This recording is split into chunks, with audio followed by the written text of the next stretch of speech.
शक्तीपीठ मार्गाच्या भूसंपादनाला मंत्रिमंडळ बैठकीत मान्यता। कोल्हापुरात शेतकऱ्यांच्या विरोधानंतर थांबवलं होतं भूसंपादन, तर सोलापूरच्या बार्शीमध्ये महामार्गाच्या मोजणीला शेतकऱ्यांचा विरोध।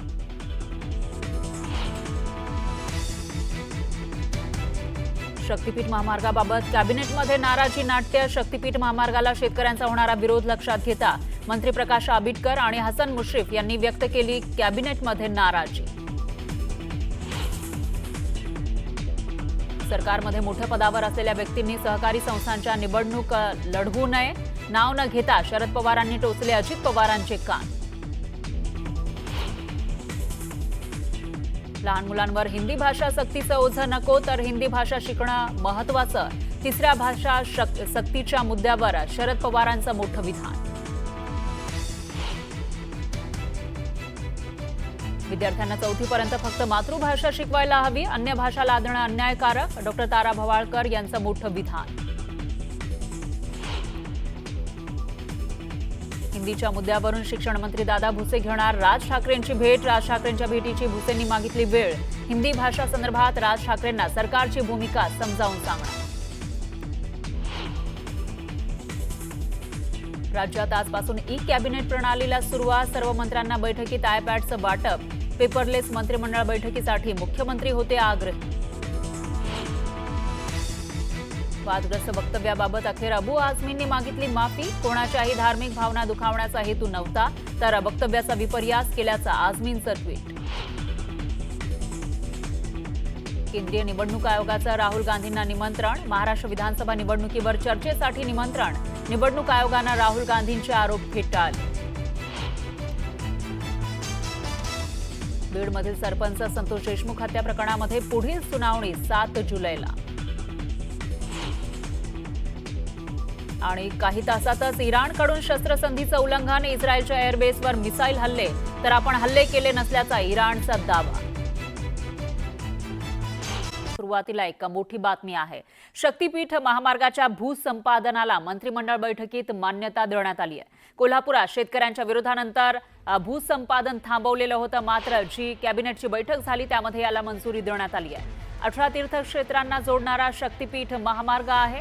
शक्तीपीठ प्रकल्प महामंडळामार्फत राबवला जाणार आहे, तर भूसंपादनासाठी 20,000 कोटींच्या तरतुदीला मंजुरी देण्यात आली आहे। त्यामुळे शक्तीपीठ महामार्गासाठी जे भूसंपादन केलं जाणार आहे त्याला आता पुन्हा एकदा वेग येणार असं दिसतंय। आणि यावर राजू शेट्टींनी काय प्रतिक्रिया दिलेली आहे ते आपण बघूयात। शेतकरी नेते आणि त्याचबरोबर काँग्रेसचे नेते सतेज पाटील यांनी काय म्हटलेलं आहे थोड्या वेळापूर्वी न्यूज 18 लोकमतशी फोनवरून बोलताना ते ऐकूयात। नेते सतेज पाटील सुद्धा आपल्याबरोबर जोडले गेले आहेत, त्यांच्याशीही बोलूया। पाटील साहेब, तुमचं म्हणणं काय आहे? शक्तीपीठ महामार्गाला आज कॅबिनेट मंत्रिमंडळाची मंजुरी मिळालेली आहे। नाही, मंजुरी कशासाठी? कारण की पूर्वीच त्यांनी नोटिफिकेशन काढलं होतं, परंतु कदाचित आज मोजणीसाठी मंजुरी दिली असेल। आणि कोल्हापूर जो महामार्ग विधानसभेच्या आधी रद्द केला होता तो कदाचित पुन्हा त्यांनी प्रस्थापित केला असेल। त्यामुळे निर्णय आल्यावर आम्हाला कळेल की नेमका काय डिसिजन घेतला। परंतु आमची भूमिका स्पष्ट आहे की गरज नसलेला हा रस्ता आहे। कोल्हापूर रत्नागिरी नागपूर हायवे असताना या रस्त्याची गरज नाही आहे। आणि 86,000 कोटी रुपये खर्च करून हा रस्ता करण्यापेक्षा महाराष्ट्रातले असलेले रस्ते दुरुस्त करावेत, असलेल्या रस्त्यांचे खड्डे भरावेत। कॉन्ट्रॅक्टरांची बिलं अजून सरकारनं दिलेली नाहीत। मग हा अटास कशासाठी आहे? सांगली कोल्हापूरला महापुराचा फटका या रस्त्यानं या ठिकाणी रस्त्यामुळे बसणार आहे।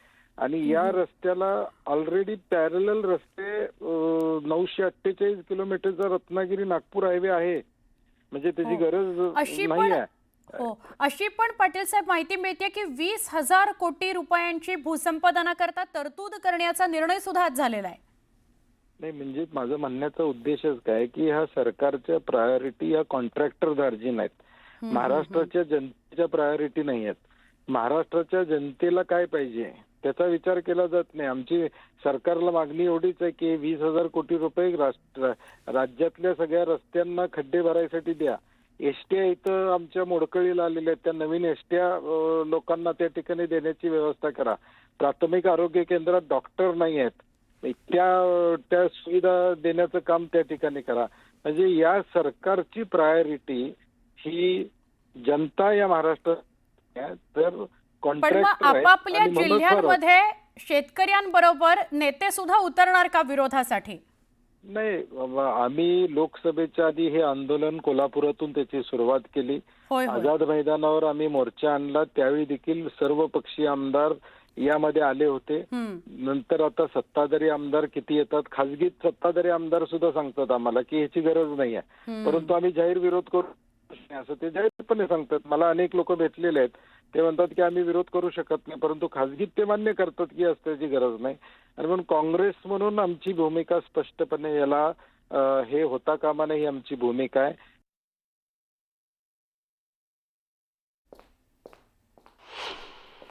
मंडळ म्हणजे महाराष्ट्राचं मालक नव्हे.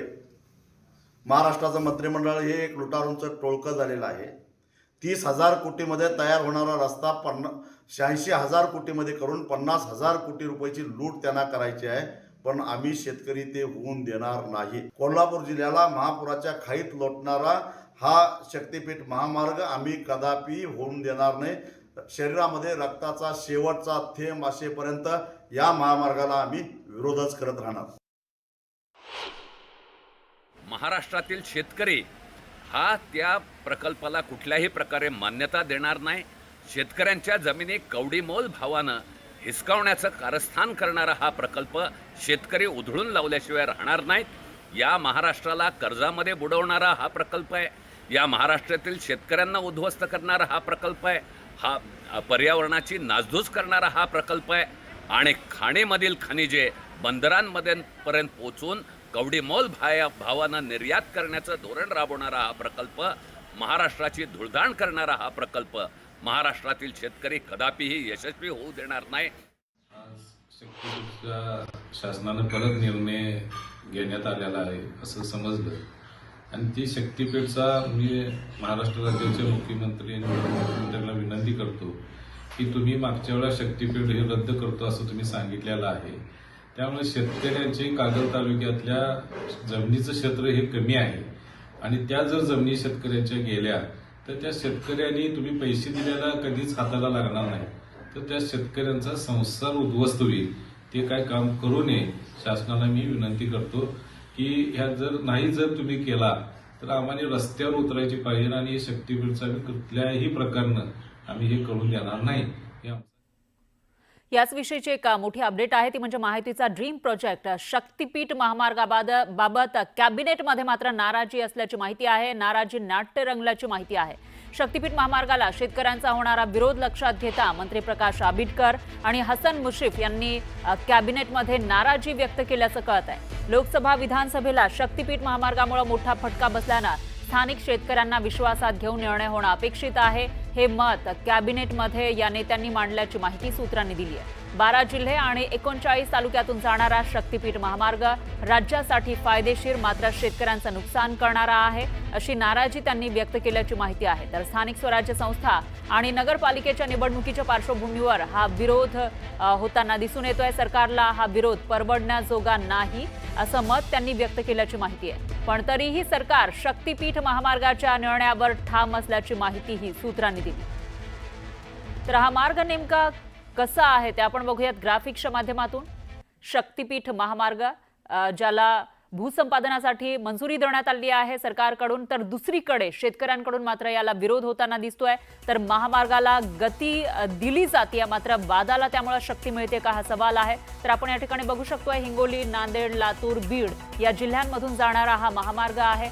नागपूरवरून हा महामार्ग सुरू होतो. वर्धा, यवतमाळ, त्याच्यानंतर हिंगोली, नांदेड, लातूर, बीड आणि परभणी, त्याच्यानंतर धाराशिववरून सोलापूर, कोल्हापूर मार्गे सिंधुदुर्ग, गोवापर्यंत जाणारा हा शक्तीपीठ महामार्ग आहे. मात्र या महामार्गाला शेतकऱ्यांचा विरोध होताना दिसून येतो अनेक जिल्ह्यांमध्ये. त्यामुळे आता पुढे नेमकं काय होणार तेही बघावं लागणार आहे, कारण येणाऱ्या काळामध्ये स्थानिक स्वराज्य संस्थेच्या निवडणुका आहेत. त्या पार्श्वभूमीवर सरकार आपला निर्णय बदलणार का, की शेतकऱ्यांची समजूत नेमकी कशी काढणार याकडे सगळ्यांचं लक्ष लागलेलं आहे. तर धाराशिवमध्ये शक्तीपीठ महामार्गाच्या जमिनीच्या मोजणीवरून पुन्हा शेतकरी आणि अधिकाऱ्यांमध्ये वाद झाला.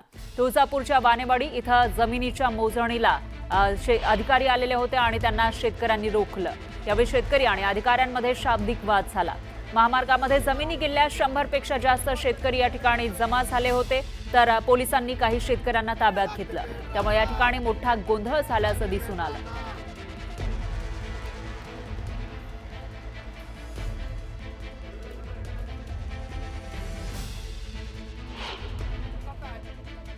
ज्यांच्या शेतात मोजणी होते हे शेतकरी बांधव आहेत. त्यांना आम्हाला शेतकऱ्यांना अटक करून तामलवाडी पोलीस स्टेशन तुळजापूरमध्ये घेऊन आलेले आहेत आणि बळजबरीने मोजणी करण्याचा प्रयत्न केलेला आहे. आम्ही वारंवार लेखी निवेदनाद्वारे आंदोलनाद्वारे वरील सरकारला, शासनाला, त्यांच्या अधिकाऱ्याला प्रत्येक वेळेस निवेदन दिलेलं आहे की आमचा शक्तिपीठ महामार्ग आम्हाला नको आहे.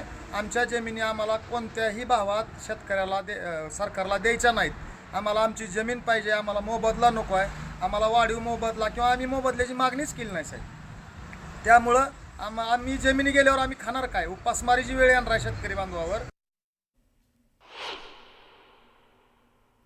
तर ज्या शेतकऱ्यांच्या जमिनी संपादित केलेल्या आहेत अशा शेतकऱ्यांनी या ठिकाणी गोंधळ घातलेला होता आणि आमच्या जमिनी परत द्या अशी मागणी त्यांनी केलेली होती. शक्तिपीठ महामार्गासाठी जमिनीची मोजणी करण्यासाठी अधिकारी जेव्हा आले तेव्हा शेतकरी या ठिकाणी जमले होते आणि त्यांनी या मोजणीला विरोध केला.